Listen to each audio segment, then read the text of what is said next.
அதுக்கு வழக்கு தனியா நடந்துட்டு இருக்கு. அது சம்பந்தமா நீதிமன்றத்தில் எங்க வழக்கறிஞர்கள் பேசுவாங்க. இன்னைக்கு நான் பதில் சொல்ல வந்தது அமலாக்கத்துறையுடைய ஸ்டேட்மெண்ட்டுக்கு நான் பதில் சொல்ல வந்திருக்கேன். நீங்க எப்பவுமே என்ன பண்ணீங்கன்னா கொஞ்சம் சீனியர்ஸ் ரிப்போர்ட்டர்ஸே நாங்கள் சொல்ல வரக்கூடிய கருத்தை விட்டுட்டு அடுத்த கேள்விக்கு போயிடுறீங்க.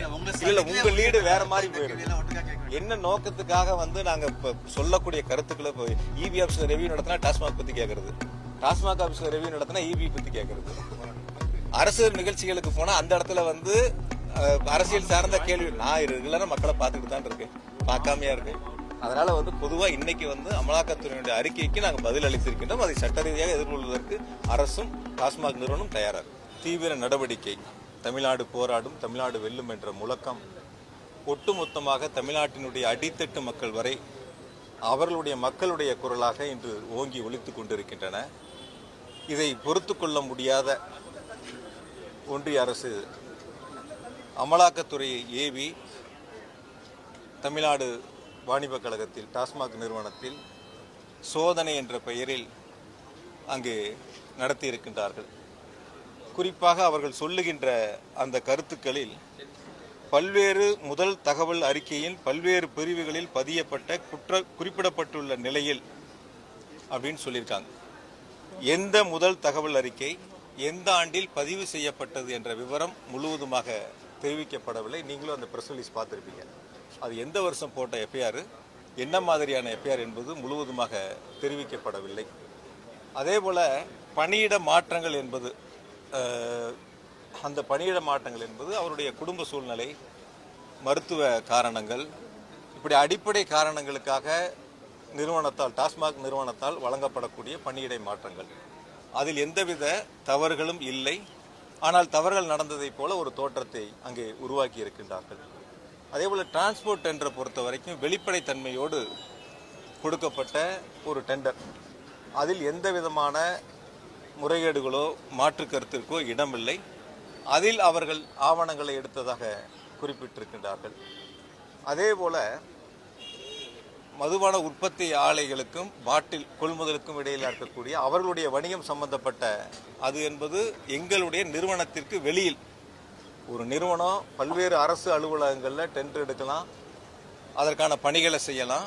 ஆனால் அந்த நிறுவனங்கள் வெளியில் அவர்களுக்குள்ளாக வரவு செலவு, அவர்களுக்குள்ளான அந்த தொடர்பில் இருக்கக்கூடிய கருத்துக்களை ஏதோ டாஸ்மாக் நிறுவனத்தில் அதன் மூலமாக வரப்பெற்ற அந்த பணத்தின் மூலமாக கூடுதலான கொள்முதல் ஆணைகளை பெற்றதைப் போல ஒரு தோற்றத்தை அங்கே உருவாக்கி இருக்கின்றார்கள். உள்ளபடியே இந்த 4 ஆண்டு காலத்தில் டாஸ்மாக் நிறுவனத்தை பொறுத்தவரை பார் டெண்டராக இருந்தாலும் அது முழுவதுமாக ஆன்லைன் டெண்டராக மாற்றப்பட்டிருக்கிறது.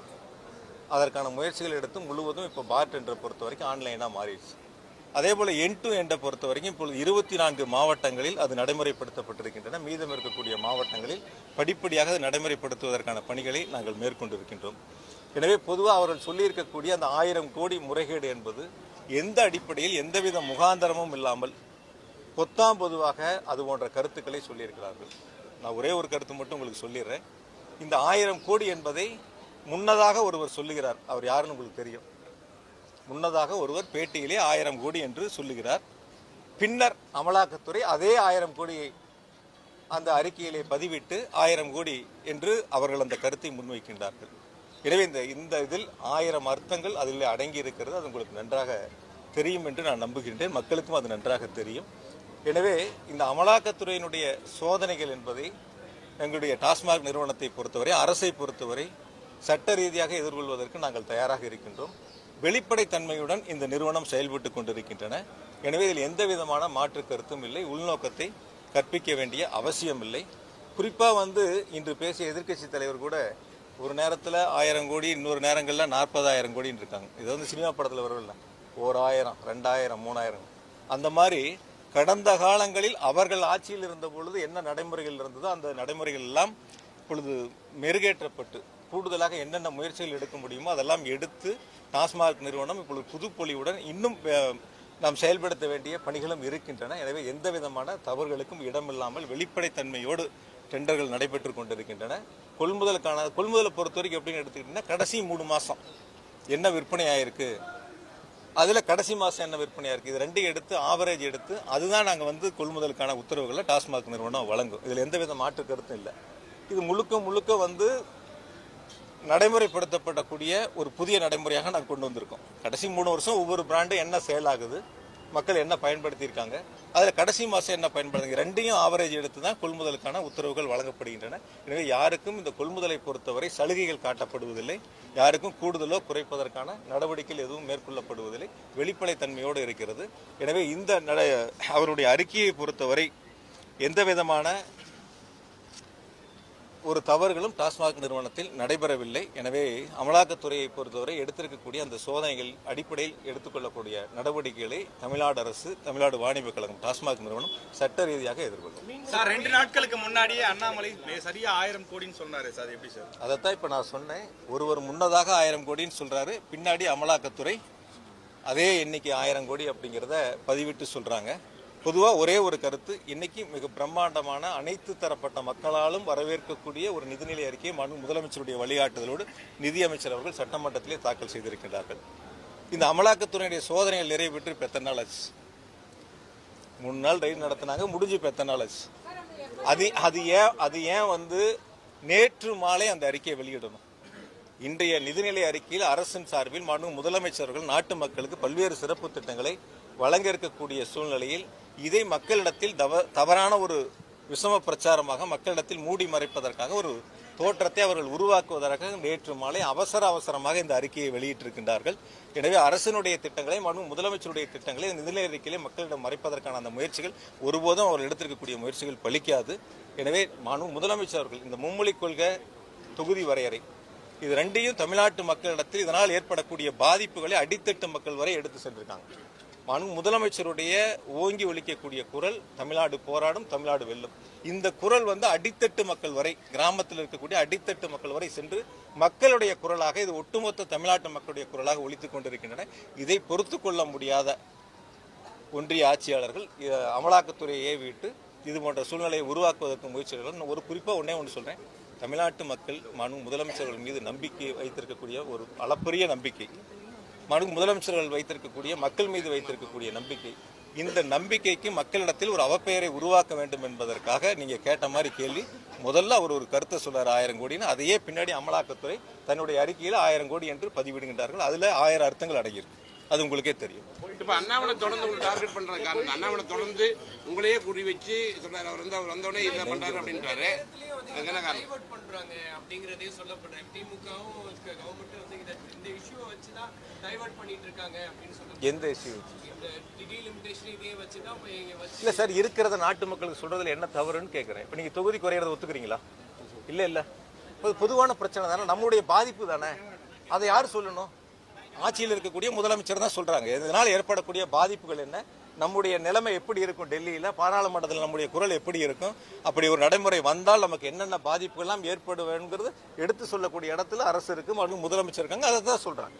அதை நம்ம சொல்லாம இருக்க முடியாதுல்ல. இல்ல சார், இதுல அரசியலே கிடையாது. தயவுசெய்து நீங்க அப்படி பாக்குறீங்களா? இது அரசியலே கிடையாது. நீங்க அப்படி பார்க்கல, நாங்களும் அப்படி பார்க்கல, மக்களும் அப்படி பார்க்கல. தமிழ்நாட்டு மக்களுக்கு குறிப்பாக எந்தெந்த மாநிலங்களுடைய தொகுதியில் எண்ணிக்கை குறைகிறதோ அங்கு ஏற்படக்கூடிய பாதிப்புகளைத்தான் அரசும் முதலமைச்சர்களும் சுட்டி காட்டுகின்றார்கள். இது எந்த விதமான அரசியலும் இல்லை. இப்ப தொகுதி குறைக்காம இருந்தாலோ அல்லது முதலமைச்சர் சொல்லுகின்ற வரை அமைந்தாலோ நம்ம இதை சொல்ல போறோமா? இதை கையில் எடுக்க போறோமா? முதலமைச்சர் எடுக்க போறாங்களா? அனைத்து கட்சி கூட்டத்தை கூட்ட போறாங்களா? கிடையாது. அவர்கள் செய்வதனால் என்ன பாதிப்புகள் ஏற்படுகிறதோ அதை முன்னின்று முதலமைச்சர்கள் இந்தியா முழுக்க இருக்கக்கூடிய பாதிப்புகள் ஏற்படக்கூடிய மாநிலங்களை ஒருங்கிணைத்து ஒரு ஆளுமை மிக்க தலைவராக, ஒரு நெஞ்சுரமிக்க முதலமைச்சராக அதை முன்னெடுத்து செல்கின்றார். அதை பொறுத்து கொள்ள முடியாமல் இது போன்ற செயல்களில் ஈடுபட்டுக் கொண்டிருக்கின்றார். சார், அதாவது என்னன்னு இல்ல, பொதுவாக நீங்க பாத்தீங்க கடைசியா மைன்ஸ்ல கூட அந்த வேலைகளை முயற்சி எடுத்து பார்த்தாங்க. பொதுவான கருத்துக்கள் வந்து ஏதேனும் அரசின் மீது ஒரு அவதூறுகளை பரப்ப வேண்டும், மக்களிடத்தில் இருக்கக்கூடிய நற்பெயருக்கு, செல்வாக்கிற்கு ஒரு களங்கம் ஏற்படுத்த வேண்டும் என்ற குறுகிய மனப்பான்மையோடு இது போன்ற செயல்களில் ஈடுபட்டுக் கொண்டிருக்கின்றார். இதை நாங்கள் சட்ட ரீதியாக அரசும் டாஸ்மாக் நிறுவனம் எதிர்கொள்ளும். இல்ல, இது சம்பந்தமா அடுத்த கட்ட நடவடிக்கை நாங்க பேசி அதுக்கு அடுத்த கட்ட நடவடிக்கை எடுப்போம் சார். அதுக்கும் இதுக்கும் மாறுபட்ட சிந்தனைகள். அதாவது ஒரு செய்தியை நீங்க பெருசாக்கணுங்கிறதுக்காக நீங்க கொடுத்த செய்தி போடுவீங்கல்ல, செய்திகள் போடுவீங்கல்ல உறுதியா, அதனால அதுக்காக ஒரு செய்திகள் அவங்க கொடுக்குறாங்க. அதுக்கு இதுக்கும் வித்தியாசத்தை உங்களுக்கே தெரியும், என்ன வித்தியாசங்கள். டெல்லியா இருக்கட்டும், சத்தீஸ்கரா இருக்கட்டும், தமிழ்நாடா இருக்கட்டும். தமிழ்நாட்டில் வந்து டாஸ்மாக் நிறுவனங்கிறதும் அரசே நடத்தக்கூடிய ஒரு நிறுவனம். அது வணிக நோக்கத்தோடு நடத்தக்கூடிய நிறுவனம், அது வெளிப்படைத்தன்மையோடு நடத்தக்கூடிய நிறுவனம். டெல்லியை போல தனியார் கிடையாது இல்லை. அதுலேருந்து நாங்கள் கொள்கை முடிவு எடுக்கலையில்ல. நாங்கள் ஏதாவது புதுசாக கொள்கை முடிவு எடுத்தோமான்னு டாஸ்மாக் நிறுவனத்தில், இல்லை புதிய ஆலைகளுக்கு ஏதாவது நாங்கள் அனுமதி கொடுத்தோமான்னு கேட்குறேன் நான். இல்லை புதிய கடைகள் ஏதாவது திறப்பதற்கு நாங்கள் அனுமதி கொடுத்தோமான்னு கேட்குறேன். ஏற்கனவே இருந்த கடையில் 500 கடைகள் நாங்கள் மூடி இருக்கோம். அதில் பணியாற்றவங்க எல்லாத்துக்கும் வந்து கலந்தாய்வு மூலமாக எந்தெந்த கடைகள் வேணுமோ அவங்களுக்கு 2000 பேர்த்துக்கும் மேற்பட்டவங்களுக்கு பணியிடங்களாக வழங்கியிருக்கோம். அதனால் நாங்கள் எந்த விதமான புதிய கொள்கை முடிவுகளும் நாங்கள் எடுக்கல.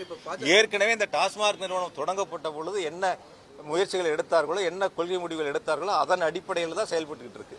நான் ஒன்று தான் கேட்குறேன், அவங்க ஏற்கனவே பதிவு செய்யப்பட்ட எஃப்ஐஆர்களின் அடிப்படையில் இருக்காங்க. அது எந்தெந்த எஃப்ஐஆர் எந்த வருஷம் பதிவு பண்ணுச்சு, அது எந்த வருஷங்கிறது சொல்லணும்ல. இந்தந்த வருஷங்களில் பதிவு செய்யப்பட்ட நான் ஒன்று கேட்குறேன், ஒரு நிறுவனங்களில் ஒரு கடைகளில் ஒரு ஊழியர் தவறு செய்கிறார் அப்படின்னு ஒரு புகார் வருகின்ற பொழுது விசாரித்து டாஸ்மாக் நிறுவனம் நடவடிக்கை எடுத்தால் அது தவறான்னு கேட்குறேன் நான். தவறான்னு கேட்குறேன் நான். இப்போ 4700 கடை இருக்குன்னா ஒரு 10 கடையில் தவறு செஞ்சிடறாங்கன்னு வச்சுங்க ஒரு உதாரணத்துக்கு. அந்த 10 கடைகளில் ஆய்வு செய்து டாஸ்மாக் நிறுவனம் நடவடிக்கை எடுத்தால் அது தவறான்னு கேட்குறேன். நடவடிக்கை எடுத்து அதன் மீது எஃப்ஐஆர் போடப்பட்டால் அந்த எஃப்ஐஆரை ஒருங்கிணைச்சு அது டாஸ்மாக் நிறுவனத்தினுடைய மேலாண்மை இயக்குனர் உட்பட உயரதிகாரிகளுக்கு எப்படி பொருந்தும்னு கேட்குறேன். ஒரு சிம்பிள் கொஸ்டின் சார். இங்கே இருக்கிற நான் தவறாக சொல்லலை, இங்கே இருக்கிற யாராவது ஒருத்தர், உங்களில் ஒருத்தரோ யாரோ ஒருத்தர் தவறு செஞ்சால் அதுக்கு உங்களுடைய எம்டி பொறுப்பாக வரான்னு கேட்குறேன்.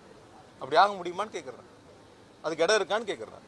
யாரோ கடைநிலையில் இருக்கக்கூடிய ஒருவர் தவறு செய்தால் அந்த தவறின் மீது நிர்வாகம் நடவடிக்கை எடுத்தால் அந்த எஃப்ஐஆர்களை நாங்கள் சேர்த்து அதன் மூலமாக நாங்கள் சோதனை என்ற பெயரில் வந்து ஆய்வு நடத்தியிருக்கோம், அதில் ஆவணங்களை கைப்பற்றிருக்கோம். நாங்கள் அது சட்ட ரீதியாக எதிர்கொள்வதற்கு நாங்கள் தயாராக இருக்கோம். அவங்களும் நீதிமன்றத்தில் அதுக்கான ஆவணங்களை கொடுப்பாங்க, நாங்களும் நீதிமன்றத்தில் கொடுப்போம். சட்ட ரீதியாக அதை நாங்கள் எதிர்கொள்வதற்கு தயாராக இருக்கோம். பாட்லிங் கம்பெனிஸோட ரொம்ப ஒருங்கிணைச்சு ரொம்ப பிரமாதமா இந்த கரப்ஷன் நடந்திருக்கு. விலை வந்து 10லிருந்து 30 ரூபா வரைக்கும் அதிகமாக இருக்கு. மூணாவது உச்சநீதிமன்றம் உங்களை நீங்க ராஜினாமா பண்ணணும்னு கேட்டிருக்கு. அதுக்கு நீங்க என்ன சொல்றீங்க சார்? உச்சநீதிமன்றம் ராஜினாமா பண்ணுங்கன்னு கேட்கல, பண்ணுவீங்களா? பண்ணுவீங்கன்னு சொல்லல. பண்ணுவீங்களா? அதெல்லாம் பண்ணியிருந்தா என்னுடைய ஜாமீன் இதிலேயே வந்திருக்கும். பொதுவான கருத்துக்கள் நான் இப்போ அதான் சொன்னேன். அவங்களுடைய அறிக்கைக்கு நான் பதில் சொல்லியிருக்கேன். என்னென்ன தவறுகள்லாம் அவங்க வந்து குறிப்பிட்டு சொல்லியிருக்கிறாங்களோ அது அவங்க நீங்கள் இப்போ கூடுதலாக சொல்கிறீங்க இல்லையா, அது மீது தான் நாங்கள் எஃப்ஐஆர் போட்டிருக்கோம். அது மீது நடவடிக்கை எடுத்து தான் எஃப்ஐஆர் போட்டிருக்கோம். அப்போ அந்த நடவடிக்கை அந்த எஃப்ஐஆரே தவறுன்னு சொல்கிறீங்களான்னு கேட்குறேன். கீழ்நிலையில் இருக்கக்கூடிய தவறுகளை சுட்டிக்காட்டி நாங்கள் ஆய்வு செய்து நிறுவனம் நடவடிக்கை எடுத்து அதன் மீது வழக்கு பதிவு செய்யப்பட்டிருக்கு. அந்த வழக்கில் எஃப்ஐஆரின் அடிப்படையில் நாங்கள் ஆய்வு மேற்கொண்டோம்னு சொல்றது. அப்போ கடைநிலையில் இருக்கக்கூடிய ஏதேனும் ஒரு அலுவலகத்தில் கடைநிலை ஊழியர் தவறு செய்தால் அதனுடைய உயர் அதிகாரிகள் பொறுப்பாவார்கள் என்று சொன்னால் எப்படி அதை ஏற்றுக்கொள்ள முடியும்? நீங்கள் அதை ஏற்றுக்கிறேன்னு சொல்லுங்க, நான் ஒத்துக்கிறேன். அப்படி ஏற்றுக்க முடியுமான்னு கேட்குறேன் நான். அதனால பொதுவாக பொறுத்த வரைக்கும் அவருடைய அறிக்கைக்கு பிறகு நாங்கள் சட்ட ரீதியாக இதை எதிர்கொள்வதற்கு தயாராகி கொண்டிருக்கின்றோம். சட்டப்படி சந்திப்போம். டாஸ்மாக் ஊழலுக்கு காரணமான அமைச்சர்கள் செந்தில் பாலாஜி, முத்துசாமி இருவரும் பதவி நீக்கப்படணும்னு சொல்லி பாமக தலைவர் அன்புமணி அறிக்கை கொடுத்திருக்காரு. 1 hour முன்னாடி. அதாவது சார், நிறைய கருத்துக்கள் நிறைய செய்திகள் இருக்கும். நாங்கள் வந்த இந்த தவறை இதுவே தவறுன்னு சொல்கிறோம். அப்புறம் நீங்கள் எப்படி வந்து இந்த கருத்துக்கு இடம் அங்கே இருக்குது? ஆய்வின் அடிப்படையில் எந்தவித முகாந்திரமும் இல்லைன்னு நாங்கள் சொல்கிறோம். இது கோர்ட்டில் நாங்கள் ஃபைல் பண்ணி அதுக்கப்புறம் நீதிமன்றத்தின் உத்தரவு அடிப்படையில் தான் சரியா தவறாங்கிறது அப்புறம் தெரியும். நாங்கள் தவறே இல்லைன்னு சொல்கிறோம். அதெல்லாம் அதுக்கு அந்த கேள்விக்கு இடமே கிடையாது. சார், அந்த உச்சநீதிமன்றம் ராஜினாமா சார், அதுக்கு வந்து வழக்கு தனியாக நடந்துட்டு இருக்கு. அது சம்பந்தமாக நீதிமன்றத்தில் எங்கள் வழக்கறிஞர்கள் பேசுவாங்க. இன்னைக்கு நான் பதில் சொல்ல வந்தது அமலாக்கத்துறையுடைய ஸ்டேட்மெண்ட்டுக்கு நான் பதில் சொல்ல வந்திருக்கேன். நீங்கள் எப்பவுமே என்ன பண்ணீங்கன்னா கொஞ்சம் சீனியர்ஸ் ரிப்போர்ட்டர்ஸே நாங்கள் சொல்ல வரக்கூடிய கருத்தை விட்டுட்டு அடுத்த கேள்விக்கு போயிடுறீங்க. இல்லை, உங்கள் லீடு வேற மாதிரி போயிடுது. என்ன நோக்கத்துக்காக வந்து நாங்கள் இப்போ சொல்லக்கூடிய கருத்துக்களை இப்போ இபி ஆஃபீஸில் ரெவியூ நடத்தினா டாஸ்மாக் பற்றி கேட்கறது, டாஸ்மாக் ஆஃபீஸில் ரெவியூ நடத்தினா இபி பற்றி கேட்கறது, அரசு நிகழ்ச்சிகளுக்கு போனால் அந்த இடத்துல வந்து அரசியல் சார்ந்த கேள்வி. நான் ரெகுலராக மக்களை பார்த்துக்கிட்டு தான் இருக்கேன், பார்க்காமையா இருக்கேன். அதனால வந்து பொதுவாக இன்னைக்கு வந்து அமலாக்கத்துறையினுடைய அறிக்கைக்கு நாங்கள் பதில் அளித்திருக்கின்றோம். அதை சட்ட ரீதியாக எதிர்கொள்வதற்கு அரசும் டாஸ்மாக் நிறுவனம் தயார்.